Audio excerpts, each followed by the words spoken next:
I'm sitting here with Tommy Heights, and we've been talking for a while, dealing with your jumper's knee. And you've recently had like a pretty big breakthrough. So, I guess before we get into that, tell everyone who you are. Yeah, definitely. So Tom Schroeder, also Tommy Heights on Instagram, and so Tommy Heights is kind of just the profile that I use for kind of all my vertical jump, basketball training stuff that I do.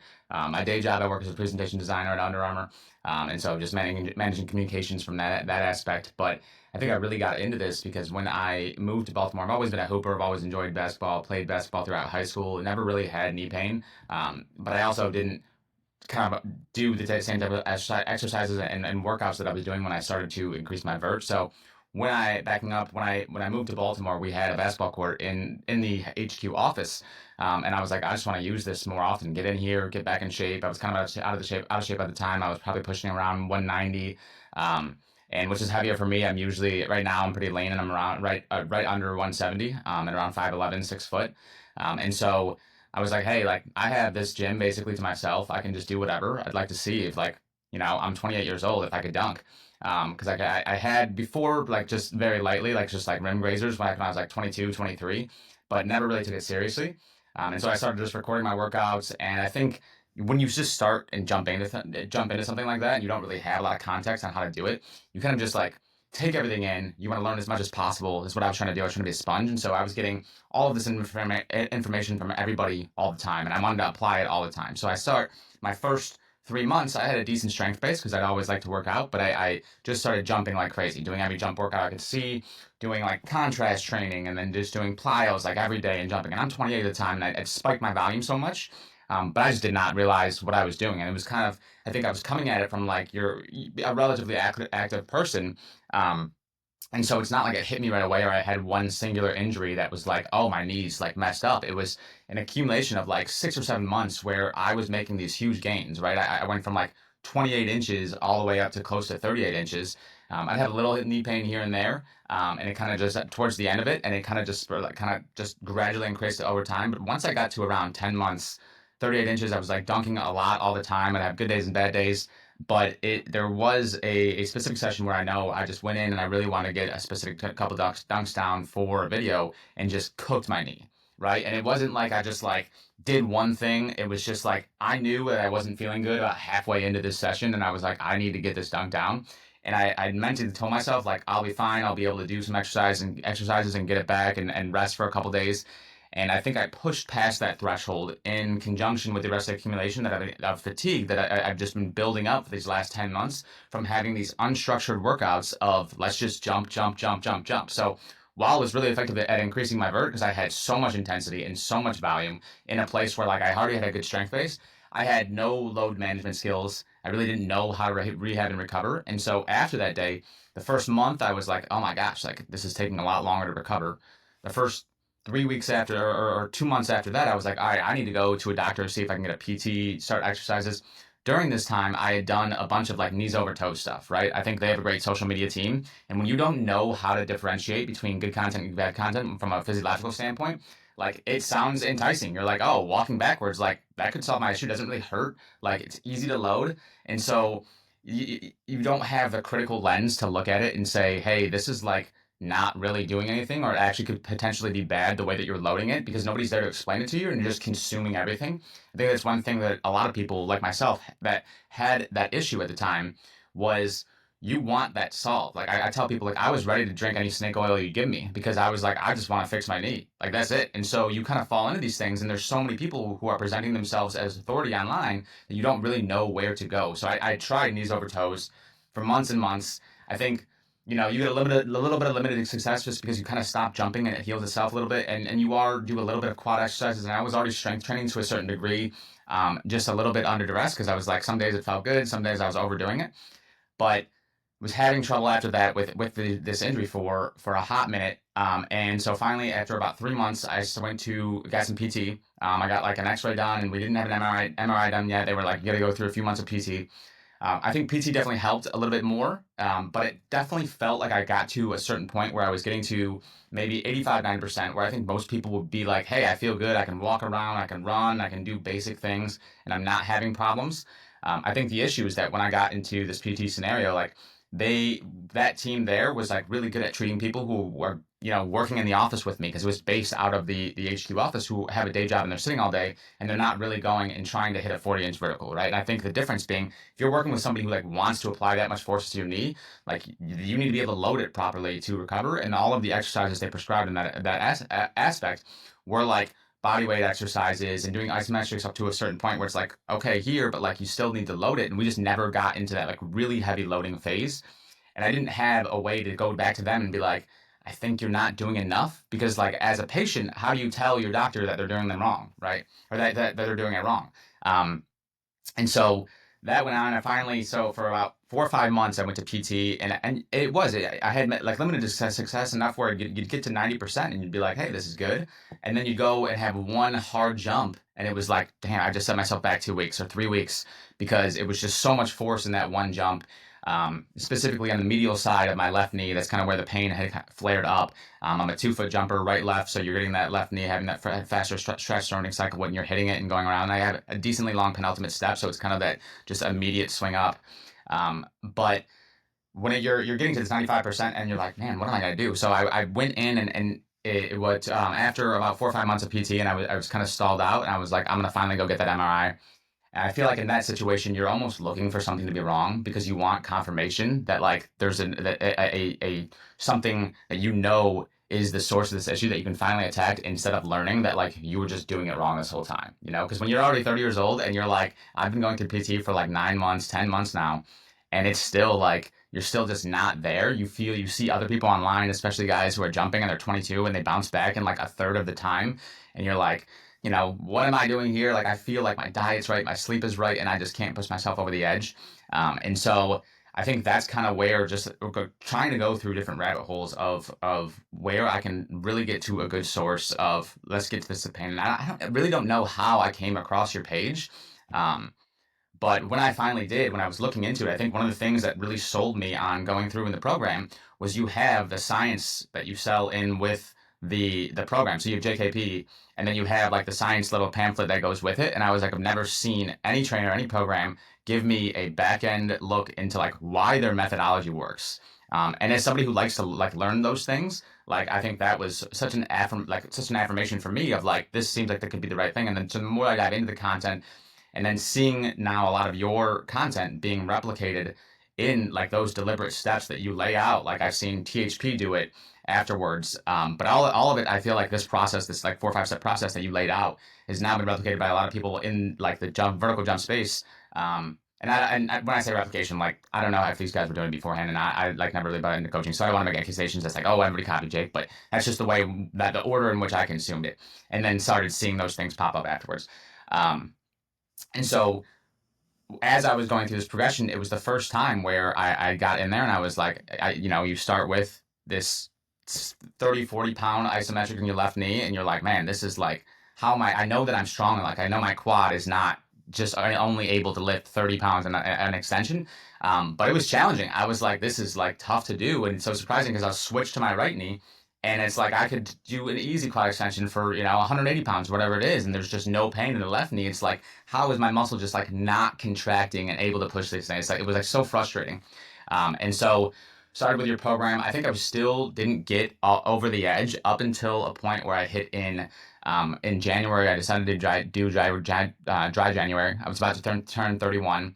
I was like, if I'm ever gonna like get this right, I really need to 100% focus in, because like once you get into like 35, I feel like you can still make progress, but if you're coming at it from an unhealthy standpoint, it's like, how long are you going to continue to try to do this? I had my social media page that had still been building content for, and I was like, I feel like a fraud even putting out content when I can't even jump on a consistent basis. And I'm like out here telling people like it's not that hard, and it's like it is hard when you have pain. It is hard, and it's something you think about every single time you're in the gym. So I kind of had a shift in mindset where I was like, I'm applying these exercises and I feel like my diet's right, but like getting to bed and not doing a few things that can flip a switch um, were stuff that I was like, I want to dial in. So I gave up drinking, and I think that had a huge cascade onto the rest of my progress kind of falling together. And so as soon as I did that, I was applying. I was going through JKP. I was kind of applying all these concepts and working them into my workouts, doing my isometrics. And as soon as I was able to stop drinking, and for context, I was not. I didn't feel like I was drinking that much in the first place. We were drinking only on Saturdays, so once a week, me and my fiance. We probably drink a little bit too much on Saturdays. Like we'd go out if we are gonna drink. Like we'd go out at like 6, 7 o'clock, and you'd probably come in, around 11, 12. So you're out for a while, and you consume a few drinks, and the next day you don't feel as good. But it wasn't ever something where I was like, oh my God, I can't get to the gym. I'm so hungover. I need, we're going out multiple days. Like I don't like feeling hungover that much in general. I don't think anybody does, but me more so because I like to get to the gym the next morning. So I didn't realize how much of an influence it would have on my workouts and my progress, especially from an accumulation standpoint, where it's like you're eating better that day, you're sleeping better that day, and it cascades over the next 3 days. Where you're not going in Monday feeling exhausted. You're getting stuff done around the house and making more time for yourself and having all of those little things check the box. And so I think that it really was the plus up to say you finally got the right program. You're loading properly. You're feeling better. You're making progress. And once you flip that switch of saying like I'm going to prioritize my sleep and I'm going to stop drinking, I don't know if there's a mechanical or a mechanism in which alcohol can actually hurt the tendons or not, or if it's really just the accumulation of like the different things you're doing when you're drinking that can make it worse. But since that point, from January 1st to now, it has been like it almost feels like you're born again. It sounds silly, but like when you go through 13, 14 months of chronic pain and you can't figure it out, and you're finally at a point where you're like, I can jump again and make progress. I was like nervous the first 3 months because I was like, I feel so good that I feel like this is like too much good and something's gonna happen. Like you get anxious about being injured again.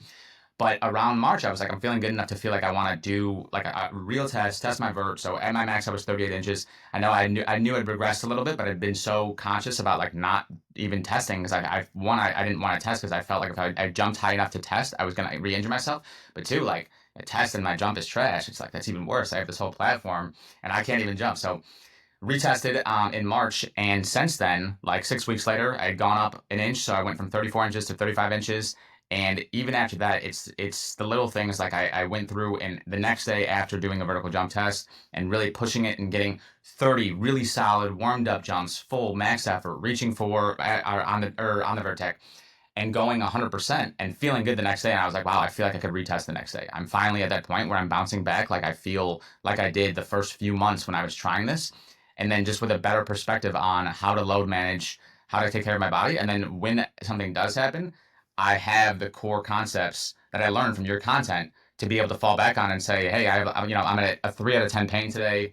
I know one, I'm healing faster on a more consistent basis and getting back to it. So I know I'm not injuring as hard, but like hit some extra hard the day afterwards. Just make sure you're like hydrating, get in there, and then like when you're able to lift heavy the next day after that, and then just give yourself some rest and cycle. And then like 3 days later now, I'm back to 100%. And it's something that was definitely the first 13 months or 12 months of this injury I wasn't able to do. And now I feel like I'm at a point where it's like I'm not scared to go do things and try things. I played outdoor basketball on concrete for like an hour yesterday, hour and a half. Like I feel like I can do all of those things and actually make progress. Whereas for a long time, I was so stalled out and so frustrated that it really allowed me the opportunity to get back to doing what you love without feeling inhibited by this inkling and, for me with my knee, but just in the back of your head where you feel like you're going to hurt yourself.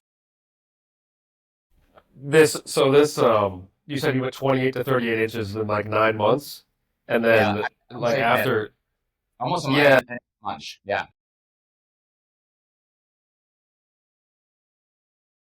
I think, yes, I started. So the first 6 months, I really didn't have any pain at all. I was making good progress, and it was really 7 months here and there. It was one of those things where it's like, oh, if you're starting to get a little pain, go in and do some like reverse knee sleds. Do that for like 10 minutes, where they used to say knees over toes, and like you'd feel better. I think more so is I was just resting at that point, and like if I wasn't feeling good, I was still doing my like normal strength training. I was doing a push pull split or your push pull leg split, which I've done for like years, and it's probably not the most optimal. I know there's other people that do like high low now, or they do it. I was like, I've been doing it for so long that I just enjoy it. I also, I'm a casual worker. I'm not like a contact athlete, or I'm not running on leagues on a consistent basis, so it works.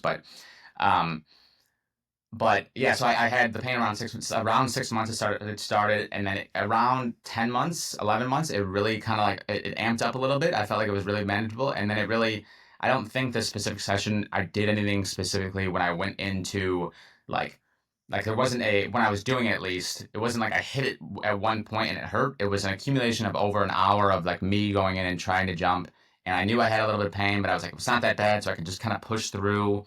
And then by the end of the workout, I was like, I definitely overdid that too much. But even that day, I was like, I'm fine. Like I think I was still warmed up, and the pain didn't really set into the next day. I woke up the next day and I was like, wow. Like I'm going down the stairs was like tough. I was like, I think I really did something yesterday. But I don't think it definitely wasn't like, and since then I had an MRI, the doctor was like, yeah, it's really just jumper's knee, which like I mentioned before, like that sucks to learn that it's like not a pinpoint thing, but it really was just I accumulated over probably 10 months of just fatigue that I really didn't know that I have. I saw one of your posts that you mentioned that like there's a threshold almost for pain, right? And so you're accumulating, and once you think you reach that threshold, you're probably already on the way up, and so getting back down is like a challenge because you not only got to dip under the threshold, but like you got to stay under there, and you can't re-peak back up with that amount of volume, if I understand that correctly. But so that kind of 6 months to 10 months gradually built up, and then there was one specific day where I know I just absolutely cooked it. But then after that, it was a lot of yo-yoing because it was like I didn't know the correct process to only attack the pain and come and try to rehab from it. But I was like, if I feel good one day, I'll go and go 100%. It was like this zero or nothing mentality that I did for a long time. And then so then there was a piece of research, actually I can't find it now, but they were saying that the length of time that you've had the jumper's knee would also is like kind of reflective of the length of time you have to rehab. Was there anything in that time frame for you? But it's hard to say because like you did knees over toes and like maybe that wasn't so good. The PT wasn't so good. Did you have like I had jumper's knee for 9 months and my rehab was 9 months? Or what was your time frame like? I think so. I had jumper's knee for close to I would like right now would be going on a year and a half since I really like that one day that I know that I went hard on it. Um, I think I probably had jumper's knee or at least a like the just an acute version of it for 3 months before that. Probably another 6 months where like I was just so stuck and couldn't really make progress. Another 6 months where I finally feel like I was making progress, and then it's really the last 4 months or since the New Year's that it's been able to turn up so much and go that 90% to 100%. And I don't think I'm at 100%. I don't know that I'll ever be at 100% in that aspect, but where I can bounce around comfortably and still work and progress and overload. Um, but it definitely there's when you say that when you're like there's the amount of time that you had it and the amount I feel like that does resonate because I feel like I had it for so long and I was going back and forth that it has taken me a lot longer to recover even comparatively to see some of the kids I feel like that have it online like I've seen some guys that I saw there's Down Dunks. I don't know if you follow him, but he's like the like 5'8" Filipino dude with an absolutely crazy vert. And he tore his quad after I had jumper's knee and came back, like tore it during like a whole tear. And I was like, that is like a 10 times worse injury that I could have. So like when I saw that, I was like, all right, one, that's brutal, and I feel awful for him. But like in my own mind, I'm like, I hope that I can recover from jumper's knee before this kid gets back to putting down dunks that are way better than I ever did. And I didn't. He recovered faster from his torn quad than I really could rid myself of this chronic pain. And it really was like I went about trying to fix it for so long, but not doing it properly and not taking all of the steps that I had and trying to look for different information, going to PT, doing knees over toes, like that definitely delayed the process. But it was I had it for a long time, and it's taken a long time. So I think one of the first videos I made in my YouTube series was titled "Stop Jumping." Because like you got people with jumpers and it's like they do good rehab, but then it's like they just keep going in max effort dunking. For you, when you had the pain, you go into knees over toes or you go into physical therapy. Did you stop dunking? Like, or what was that like? Did you keep having flare-ups because you kept going back on the court? Yeah, that so I would stop while I was doing it. Like if I had that immediate pain, it wasn't like I was fighting through the pain on a regular basis. But if I got myself to a good enough point where I go in the gym and I used kind of squatting as a gauge because I felt like when I had that compressive force from coming down, I was like I had a lot of pain, and I don't know that that transfers in any meaningful way from a pain standpoint. But if I was like if I had a good leg day and I could do some basic plyos without pain, I'd be like, all right, I feel good. Like let's go test it out. Was like my whole thing. So I'd want to get warmed up and I do a 70, 80% jump.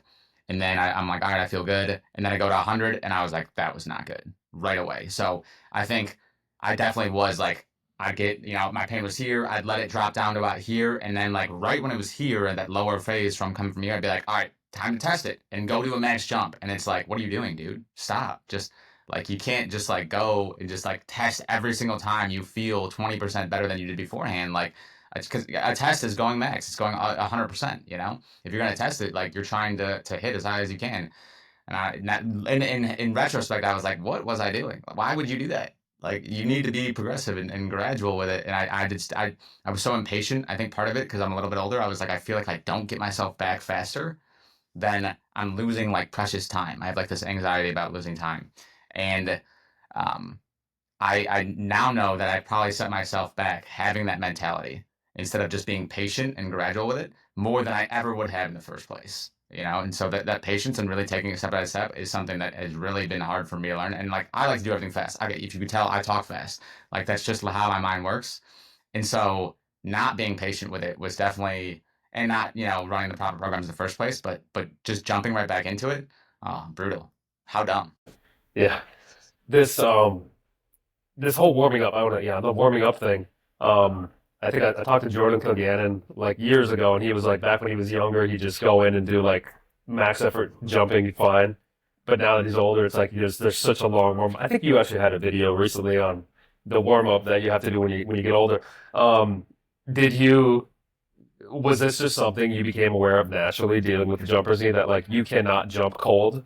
Or how did you learn that like you can't even go like 80% cold. Like you really have to ramp things up. And I suggest it to people too, like warm up for like 30 minutes or like 45 minutes if you're dealing with jumpers and that's really gonna help you. But what did you find with the whole warming up thing? I don't think I took warming up as seriously for a long time. I think it was a little bit of natural progression where it's like you realize that it really does make a difference. Um, this is gonna sound weird. I don't want to sound like I'm lazy, but I like hyperfixate on some of your meme posts because I just think there's a really good bit like visualization of like common athlete things, and I also think that I hold your content in high esteem in my head. So I'm just like, but you had a post of a cycle of like the warm up effect. It was like some jumper goes or a jumper walks under court, or warms up or has a warm up feels good, like overdoes it, and then kind of ends like I don't remember what the specific cycle was, and I remember saying that and being like, all right, you gotta like if you're gonna jump, you have to warm up. Like the message was like, go do a warm up so that you feel good beforehand if you're gonna do it. Like, don't just go in cold. But even like since having a small like following, I've got a few people at work that have called it out that like they comment on it or like they'll say something. And I remember it was one specific time where we're out on like an armor day and I see the founder is like like yelling over me across the field at the very end of the day, and he's like, "Tommy, like jump over that table." And like, and I look back, I'm like, this is literally like he asked to jump, and I was like, how high, right? I was like, which is like so silly, but like it was he didn't mean it in a condescending way. It was just we were having fun with it, but.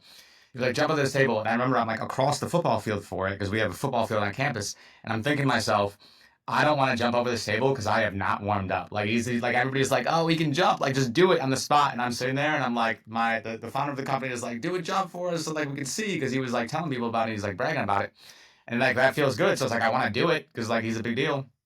And then in the back of my head, I was like, bro, you didn't warm up. Like, you can't jump over this table in a casual setting without warming up. How silly. So it was definitely a gradual thing where like it starts to become natural. But I think there's definitely been a more affirmation of you need to make a more deliberate effort if you're gonna feel good and like actually do a 30-minute warm up. And that it seems so time consuming, which is the hard part about it, is like when you get excited to feel good and you want to jump, like I'm like, I don't want to wait 30 minutes and like run around and do skips and side jumps and stuff like that for 30. Like that's so lame. But like you feel so much better when you do it. So like you just got to do it. This I've posted recently like playing at LA Fitness and then going to dunk and like it's my because I can play really lazy, like it's like a therapeutic thing for the patellar tendon. Have you found the same thing? Because you play a lot of basketball. Does that really get you ready and feeling good to jump? I think the first jump after my first game, and usually the game runs 15 20 minutes, so I'll do like a 5 minute warm up beforehand. I'll do like some dynamic stretching. I'll do a little bit of isometrics. Like I'll do like a wall sit if you just got something there, nothing crazy. Dribble around the court a little bit, but I do find it hard to like really focus in on warming up just because I feel like my mind is like I want to go jump, like do that. And so it becomes the perfect warm up because I know I'm not doing a max exertion jump. I can kind of just shift around, and I never had any issues when I was like moving horizontally, or even just like laterally, but not jumping high. It's really when I'm getting that full 2 foot max approach jump, and so like playing basketball has become like my favorite warm up because then my mind is off it. Your body gets warm. You feel good. I do some explosive movements because I like to cut a lot. I probably dribble too much, and people call me a ball hog, but like I get out there and like I'm playing, and then afterwards, that first after that first game where you have a little bit of sweat built up, it was like a 15-minute game. You're feeling good. You bricked a bunch of shots because you came in cold, but then you put a dunk down, and you're like, man, this was like the best warm up. So going back to the exercise, you said you went on that leg extension, you're holding like 30, 45 pounds and you just feel weak. It's kind of like a self-experimentation thing because some exercises really flare up certain people, some exercises don't. What did you find from like the isometric exercises, the lifting exercises? What were the ones that like you tolerated best, and what were some that were not so good for you?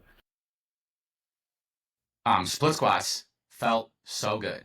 Like though, like split squat holds, split squat isometrics. Not as much. I don't know if there's a difference like in how you're sitting or how you apply the pressure with a wall sit, for instance. I think like so because like wall sits kind of hurt for a while. Knee extensions definitely hurt at first. Like it definitely was uncomfortable. Now they're like it's much better, and they definitely give that more like. I'm gonna pronounce this word wrong because I've only ever read it and I've never heard anybody say it. Like it's like analgesic effect or well, however you say that, analgesic. Thank you. I cut that out. Like that was like I can't pronounce words here, but you definitely get that analgesic effect from it now. But I remember the first time doing it, I was like it almost felt a little bit sharper. Um, and but split squats, or if I'm doing like a leg press machine or a leg press machine, even one of the ones that is like loaded from the side, where I'm almost like more up in a split squat where my knee can kind of or my leg is moving vertically, and then and I got like the lower part of your leg is kind of parallel with the ground. That feels like super good. I feel like I can tolerate those really well, but still like like your quad is firing, and I can feel like I'm pushing through like your midfoot or your heel or wherever you are on the ball of your foot, and like all of those different parts, I can feel my quad firing in different ways, and it felt really good. It took a while for knee extensions to get to feel really good in that same context. Um, and then I feel like we've got some of the stuff like I know like even just like the stands with but like with holding dumbbells on one foot. I felt like that was like always a little light. Maybe it was just like I'm used to like doing deadlifts or something else. I was like like you do it, you go through the process, but I felt like when I'm doing extensions or a really heavy loaded split squat or leg press is when it felt the best towards the end. But that split squat or leg press was like so nice at the beginning. This the weight loss thing. You said you were like 190 early on, then you got down to like what you got like 170 now. Um, is that like in combination with the alcohol and maybe the bad choices and everything? You think like those two kind of go hand in hand, or yeah, yeah. When I first started, I cut down from like 185 to 170, and that's when I kind of reached that like kind of peak of when I was jumping my highest. And then I ran into pain, and my whole perspective is I gained it back after that with a little bit of intention and probably a little bit of laziness too. Was I was a little bit like I was like, why am I working out? So I always like worked out, but I was like, I'm so thin now that if you want to regain strength, I felt like you need to eat more, especially from a tendon health standpoint. Is like you need to get more energy, more calories, more nutrition. And so if I put on 10 pounds of strength, even if it's a little bit of fat, I'm probably doing better for myself. Um, and so I was like constantly eating because I figured I would re-strengthen my legs to the point where like that would be good. And it makes sense. Like you're eating more protein, whatever it is, and that's probably good for the tendon. I know now that like that's probably not necessarily true in a meaningful context. I know you've mentioned before to me that like spiking your and I don't pay attention to like spiking like glucose levels on a regular basis, but I'm not like a person who monitors that kind of stuff. I think that's kind of BS. But constantly eating food can be a little bit like worse for you because you're just constantly spiking glucose and having that process, and that can be um, not good for your tendons. And so since then, from January 1st, I've cut down around 15 pounds. I'm pretty lean right now. I'm like, if I had to estimate, maybe around 11% body fat. Whereas beforehand, I was probably closer to 15. And that's definitely, I think, even from just taking weight off of me, like that feels like really good. But I think in combination with the rest of my nutrition and healing and applying the rest of stuff, like it's been really solid. And I definitely feel more comfortable at this weight. This So this whole warming up thing to like get to that max effort jump. I know in the program I have that stage three, like trying to build up the jumps. I mean, you start with like 50% box jumps, and then like just trying to scale jumping to get back to max effort. Um, yeah, how hard was that for you? Was that it's can be a big mental thing too, because it's like if you go into that 100% jump, the pain is there immediate, and it's like if you go 90, you can be good, but it's like how do you go from like 90 to 100? What was your journey like trying to like you address the muscle with all the strength stuff and I guess the tendon with the isometrics and the lifting, but then like when you get to like store and release again, what was it like for you? I feel like store and release separately felt pretty easy for me because I felt like if I can do a seated jump, which I've always loved seated jumps in general. I've said it like way back in my early content. I was like, that's one of my favorite exercises in general because I just felt like you're just pushing through so nicely. Um, but seated jumps never really hurt. And then even landed like depth landings, I drop off a 36 or 40, 48-inch box, and I feel like I can handle it most of the time really well, unless I landed a little bit weird sometimes. It was really when I put it together and got the full store and release where I was going full on, and it was either a max approach jump that was really the most dangerous or any successive jump that was really hard. And so I felt like I could focus and like I could do a straight vertical jump, and even with max effort was not that bad. Like that really I could usually do even with max effort. Um, I felt good about it. It wasn't until if I was doing like hurdle hops and going over a 28-inch hurdle and then just those successive jumps where you have like less mental control over like where your feet are positioned and how you're landing and you're trying to jump up as quickly as possible. And so like I assume it would be the association with how fast that stretch shortening cycle is happening. On your max approach jump when I'm hitting on my 1 2 or on my 2 approach step and I'm hitting that left foot, it flares out like that's where you feel it right away. Or on a hurdle hop, but the store and release in general, I felt as a separate thing or really low level plyos were always comfortable. It really was pushing it over the edge and getting that, putting it together at that last step. So I feel like the first few stages felt easy and they felt intuitive and it like I made progress with it. And then it was like, it wasn't that last stage really needed that extra push of like cutting out alcohol, taking it slow and really getting it to the fundamentals of like, you cannot rush this. There was something back in the day, maybe it still exists actually, of like when you get the jumpers knee, maybe a PT could put this in people's heads that they'll tell you you're jumping wrong, and that's why you got the jumpers knee. Did you ever go down a rabbit hole of like my jump technique is too knee dominant or I'm doing things improperly, and then you do all this like low level type stuff? Did you go down that rabbit hole? It was a little bit, yeah, yeah, definitely. Not, I don't think to a major extreme, but I know for a while I was like I had my PT telling me that my quads were not activating the right way or not stabilizing in a meaningful context. And so I was doing some of these isometrics where it's like a wall lean where you have like one foot up and the other foot is kind of against the wall and you're using that one glute to kind of push across.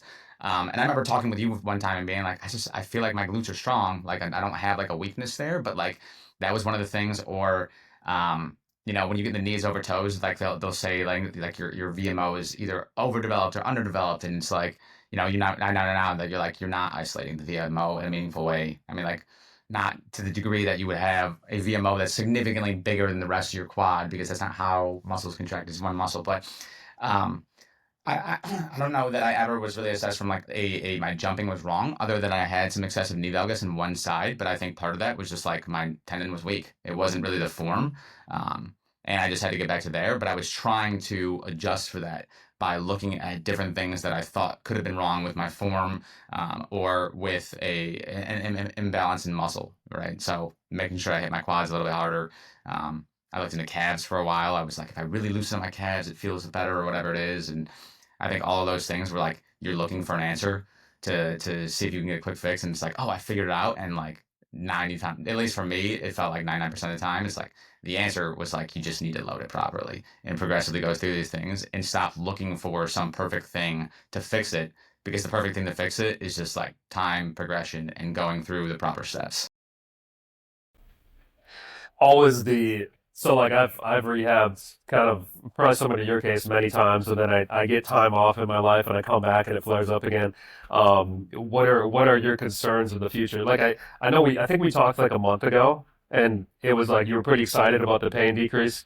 But always for me, I'm like, let's see if this sticks for longer, you know? Because it's like once you have it in that one location, the cells, like the tendon cells, the immune cells, they remember what that's like. So whenever you change something, it's so easy for them to go back to the painful state. Yeah, are you thinking like cautious that this is going to come back? Do you still have that in the back of your head? 100%. Yeah, I think there's not been a jump session that I walk into where I'm not like I'm nervous that like this is the day that it happens again. Um, it's definitely gotten better where it's not so much of like I am inhibiting myself from trying even to do it. I even noticed like towards the beginning when I was making good progress of like this year in the last few months, like my step was a little bit off where I feel like I was planting late because I was trying to take like pressure off my left leg when I was going up. And so my form was changing a little bit, not intentionally, but just like I was scared to hard stomp on it and really get that hard plant and then go up because I felt like that's where the pain was going to be. So if I could kind of shift through my jump without planting as hard and putting a little bit more on my right foot. Now I wasn't getting as high, but like it was kind of a fix for the anxiety level aspect of it. But I don't know that I'll ever not think about it just because I had, when you deal with it for a year and a half and you, especially like when you're really invested into it, like I like to go balls to the wall with everything. And like, it's now like, I have a whole social media page for it and it's like part of my personality, you know what I mean? And so you get scared that like, if you can't do it or you can't figure it out, like who am I if I can't fucking jump? You know what I mean? That's like a whole facet of me. Like I have to be an actual person who isn't obsessed with the gym and man, I'm probably pretty boring otherwise. So like, I gotta find some new hobbies. But no, I definitely think about it all the time. This okay, so we talked when we did our phone conversation. I think we were having opposing viewpoints, and I picked it up on it afterwards. With you were talking about, so you have the left knee pain, but your jump is a right left. So it's like the last step is the left, and that's what gets you up. Versus for me, I'll get left knee pain, and I will jump right left on purpose because I think it spares my left knee. And I think it's because of my jump style is so slow that if I go left to right, my left leg is on the ground for so long and I'm pushing through it. I don't know, I'm just pushing through it so hard, and my right just like finishes it off. I don't feel like I get much out of the right at all. Like my block step, I don't feel like I get much out of my block step. But for you, it sounds like the opposite. I wonder if there's anything with the archetypes of like I'm a 220 pound guy jumping, you're like 170 or whatever you are, 170 pound dunker. Yeah, I don't know if there's anything to that. But it's for me, I feel better if I do, like if I have left knee pain, I feel better if I go right left. I feel worse if I go left right. Um, yeah, that was kind of the thing we had on our phone call where I was like, okay, we were not really in agreement there, but I'm sure a lot of people would feel that way with you. I don't know if you've thought, why is it that you don't feel good with that block step? Do you feel like you get a lot out of that block step, and that's what's really blowing it up? So when I look at and take everything I say with a grain of salt, I like to say that because I know obviously like I'm not an expert at it. But when I look at our two jumps, I think you have a lot shorter of a penultimate step. I have a little bit longer one. I also have a lot of rotation in my jump, and so I'll come at it like if I'm at the right side of the top of the key, for instance, and I'm coming over to the middle, I usually end up to the left side of the hoop, plant with the right foot, block with the left foot. But my foot turns almost a full 9 degree. My right foot will as I'm like coming down, and then it's almost like I super long ground contact time on my right foot, and that gives it less time or speed to it, and then just shoot up as soon as I hit that block. It goes up, but it's also like a lot of like I get when I see your jump, I feel like you don't get that low. Like you got a shorter pump to misstep, and it's almost like a quick hop and then boom, right? Versus mine, I feel like I'm coming down around and then like almost like looping up a little bit, if you will, if you were to track your center of gravity. And I feel like because of that, it makes the I'm putting a ton of pressure on my left foot to stop me in a different context, and really push upward, almost like I'm going straight forward in like a pole vault. Where I'm going boom and then twisting and going up, but hitting that my left foot feels like the pole vault that I'm constantly putting all the pressure on, and the right foot really it's like to slow me down a little bit and help me reorient and turn. When I see your jump and I'm looking at it, I feel like you go more straight at the rim. So you're stepping into it. One, like not, I don't think you're punching down as hard on your left foot, but like you're coming more, like almost more balanced and then like a little bit slower and then going up and it takes it off and it takes off pressure in a different context. Um, I don't know if there's any truth to that, but just when I look at the two, it makes sense in that context that like those two different archetypes are manifesting themselves differently in the way that how fast and how much pressure we're putting on either the plant or block foot.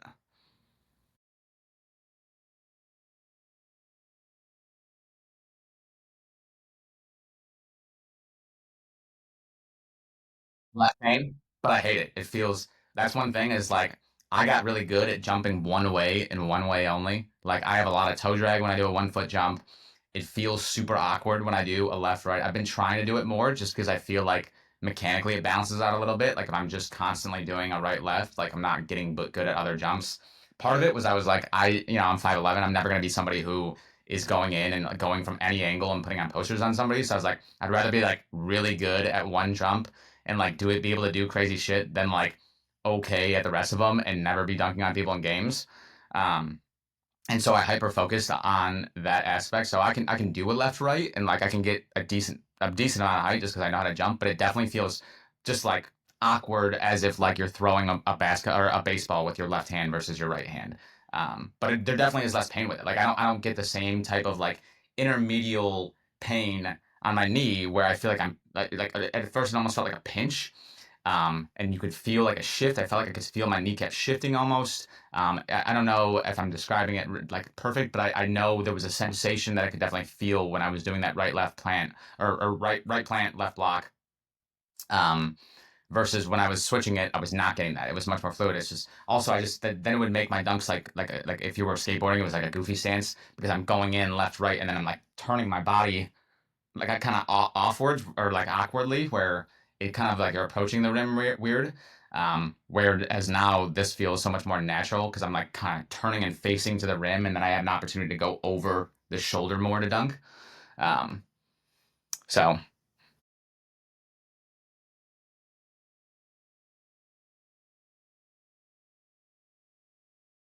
yeah, vegan.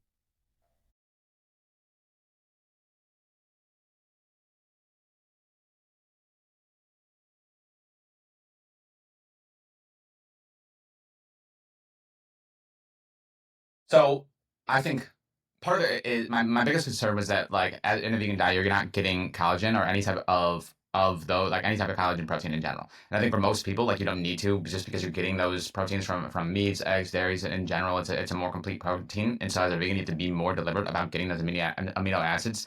I don't know how much collagen would incrementally help or hurt. I don't know if anybody's ever done a study on hey like when vegans can supplement with a vegan collagen replacement and you're getting more glycine or hydroxyproline or proline, like that does help because other people already have it. I know they're not essential, so I've also seen things where it's like if you're not getting it all, your body actually ramps it up a little bit more than somebody else might not, or then somebody else might because they're getting it from their dietary preferences. But my biggest concern was like, is there something there from a collagen protein standpoint that I'm not getting as much collagen protein synthesis to be able to recover my knee because I'm vegan and because like it's never inhibited my progress beforehand. I don't think it's like it definitely didn't stop me from jumping higher. I mean, I put on from 28 to 29. I put on 10 inches of vert and I was doing windmills at 5'11 with no formal training. So I was like, it's not from a performance standpoint, but is it hurting me from a healing standpoint where I'm not allowing myself to recover because I eat a certain way? And like, then you have to make a harder choice. Like, do you deal with your morals of like, this is how I want to eat for whatever purpose? Or do you want to be able to pursue the thing that you love that you've connected with so many people over? Right. And then that became a lot more difficult in my mind because I was like, if I have to choose between like being vegan and jumping, like that would be a hard decision.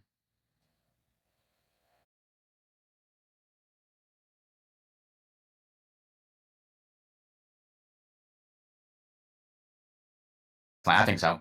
I do take so there's like one brand. It's called like Igenis on Amazon, and I'm not like sponsored by them. And it's the only brand I've seen that has a vegan collagen supplement, which is basically it's taking all plant-based proteins and it's just copied the amino acid profile of collagen. And I've seen different pieces of literature that say like if as you age, you can like reestablish your collagen protein synthesis response in the gym if you're taking like 2 scoops of collagen before a workout, and it is dose dependent. And I had a study pulled up I don't know if it's worth sending to you or not. That they said like an older in younger males that collagen protein synthesis response was like normal, and then as you get older, the response is lowered a little bit. And but by taking collagen beforehand, you can kind of re inspire that response as you get into your like 30s, 40s, and 50s. You can kind of re-strengthen that response in the gym. Where if you're doing it 30 minutes beforehand, I think you would have a much better eye at looking at that study and being like, is this legit, or is this just a study that was funded by some company that is you're there? I don't know how critically I looked at it, but I do take that supplement that kind of matches the amino acid profile, and whether it's helping or not, I don't know. But my whole mentality was like, if it's not helping, I don't think it's hurting because it's just collagen protein. So it's like, how bad could it be? But if it is helping, I'll take that extra 1-2%, and hopefully over enough time, if you're doing all the other things right, it's just icing on the cake if it is helping at all.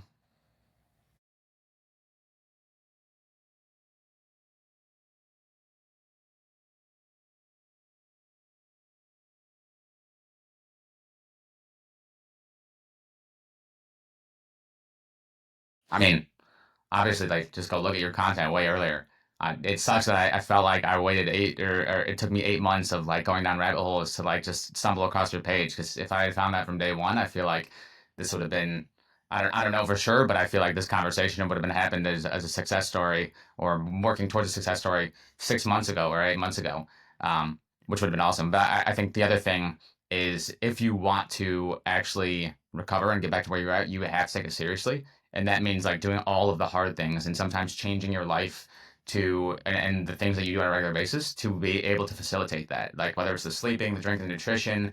I think it's sleep for me especially because I work a ton, and so like it's harder. You get off work at 7 o'clock and then you want to go to the gym and then you take your pre-workout because you already had a long day, and then you don't get home until 9 o'clock and you're like, I had no time to myself. So you stay up for 3 hours just doing nothing, and then it's 7 o'clock, or then it's 12 o'clock, finally getting to bed at 12:30, 1 o'clock, and then you got to wake up at 7 o'clock for work. You're like, 6 hours is like not nearly enough. So I definitely go to bed earlier, get my nutrition right, follow you, do JKP earlier, take it more seriously, um, and really just commit.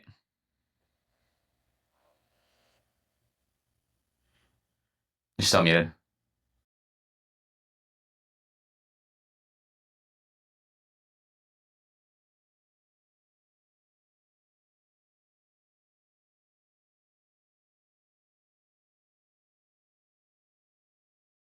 Yeah, you can find me on Instagram and TikTok at Tommy Heights. It's Tommy and then underscore, two underscores for Instagram, one underscore for TikTok, but Tommy Heights.